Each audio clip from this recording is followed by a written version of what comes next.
Hi, everybody. Welcome to Psychic Skills for Beginners. I'm Sherry Klein, and I'm really glad you're here. Today, we're going to do something a little different.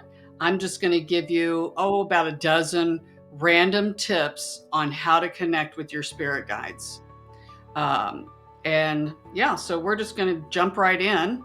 The first one is when you're connecting with your spirit team. And of course, you have to start a dialogue with them. Start out simple. Ask them a yes or no question. So, how are you going to get the answers? Are you going to hear it? Are you going to, when I first asked this with my guides, they would write out the either yes in a cloud or no in a cloud. You might get a twitch in your left hand for yes and your right hand for no. So your spirit team is going to work with you on any way, but when you know what the yes is, make sure that they give that to you every single time. And the more that you do that, then the more that you're going to know it's absolutely yes or it's absolutely no. The second thing, spirit will use your memory. So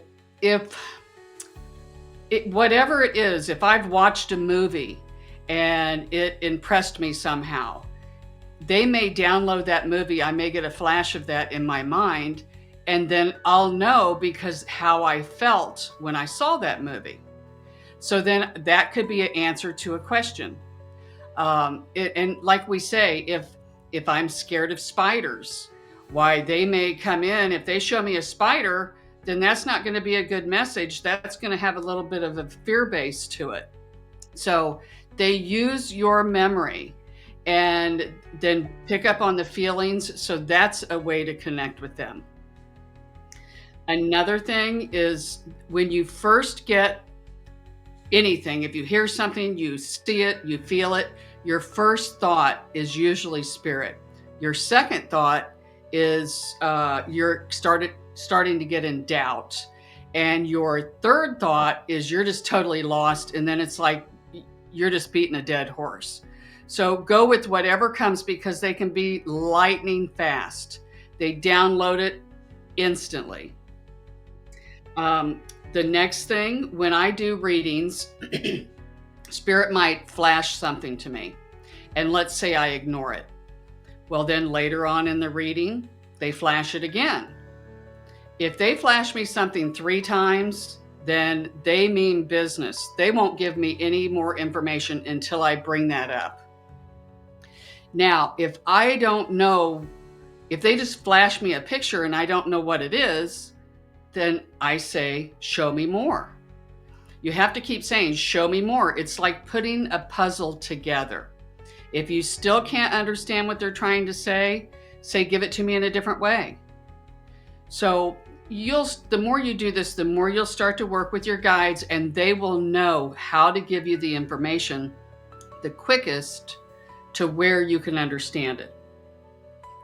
Of course, spirit will come in dreams, and you can ask before you go to bed. A lot of times, if I'm trying to get information for me, it's more difficult because I know everything about me and I know everything going on in my life, or even my family members. It's harder for me to read them. I'd much rather read for a stranger. But so if you're wanting to know stuff for yourself, before you go to bed at night, ask the question. Ask and you shall receive. So you have to keep asking. You may not get something that night, but ask maybe several nights in a row. And then you might not get a dream, but you might overhear something or something might open up. They know how to get your attention. So that's how you can connect with them.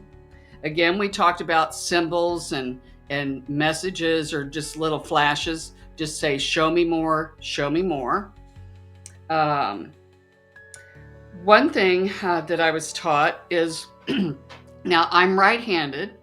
So before I used to get up and do platform. So I would give messages to people out in the audience. And before I would, since I'm right-handed, I would move my left hand.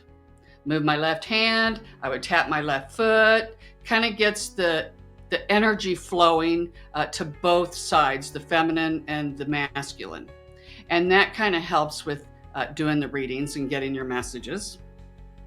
Another thing that you can do, again, this is kind of like a little bit of breath work, is you kind of hold one nostril, you breathe in, and then hold the other one, breathe out, and then breathe in, and then breathe out.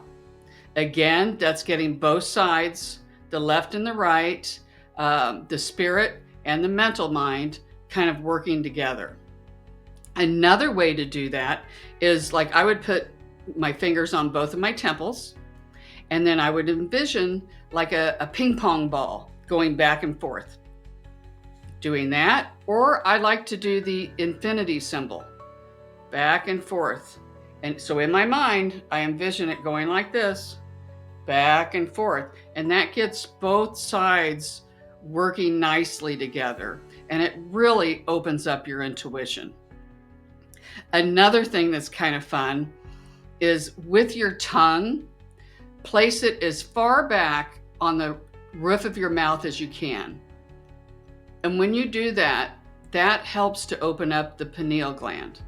And the pineal gland is what you really want open, because again, this is one way of getting a lot of your information from spirit. So let's see what else. One other thing too is, we all know negative people or somebody might be in a bad mood. When you're around somebody like that, you can be staring at them and envision that there is a pink cylinder light around them. So that will help to calm them down a little bit, but it'll also help to kind of contain their energy to them, and it doesn't go out or especially come towards you. Another thing that you can do to protect yourself, of course I say this, I love it, put yourself inside of a disco ball. You can do this when you go to the grocery store, to where when you're anywhere where there's a lot of people, there's a lot of energy flying around. You don't have to get into a conversation with somebody in order to pick up on their energy or for it to come in your aura. So, and at work, a lot of people, there's always that one person that gets on everybody's nerves. So you can put this, the disco ball around you that seals your energy in, and it keeps theirs, it just mirrors it back to them. So those are some just wonderful little tidbits that you can do that might help to connect with spirit. I hope that's helpful. And your homework is to pick a couple of these and try them out. When somebody calls, even if somebody calls you on the phone and they're negative, you can still, in your mind, envision that beautiful pink cylinder around them, and see if it doesn't kind of diffuse them a little bit. So it's kind of fun just to work. Ask your spirit guides yes or no questions. For the next week, everything say, is the car in front of me going to turn left or right? They could do left or right. When the phone rings, is this Lucy? And if it says yes and it's Lucy, yay, then that's how they're going to give it to you. So there's a lot of fun, creative ways that you can kind of work with your spirit team. So I hope that's helpful. If you have any questions, you can feel free to place them in the comments. Or if you have any suggestions, place them there. Be sure to hit the subscribe button and the bell icon and the like. And of course, you can always go to psychicsherry.com and book a reading there with me, a private reading. And so with that being said, remember, the more you practice, the more your intuition grows. So have fun, and I'll see you again in a couple of weeks. Bye now.